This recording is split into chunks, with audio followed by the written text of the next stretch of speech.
New at 7 tonight, a new look at a $100 million dream to honor and remember victims of the Holocaust by focusing on the stories of survivors.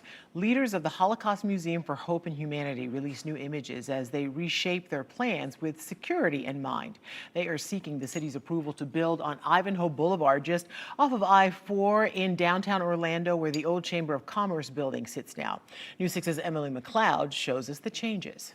Ahead of a potential 2024 groundbreaking, the Holocaust Memorial Resource and Education Center of Florida released new renderings of its new museum location in downtown Orlando. The renderings show changes to the Window of Hope, now with a proposed steel and wood covering on the front. Chief Executive Officer of the museum, Tali Dippold, says the temperature and protecting exhibits was the driving factor behind the change rather than security. The Window of Hope provided some factors that had to be addressed, such as we know, the heat in Florida. So because the permanent exhibit will be on the other side of the Window of Hope, we had to take into consideration climate, we had to take into consideration light factors, and security, as I mentioned, has always been part of the planning process. Dippold says the wood and steel coverings on the Window of Hope were not part of the original plans, but adds nothing is final in these latest renderings. We do not know that will stay. It was not part of the original design, and none of the renderings are complete at this moment. We're spending a lot of time really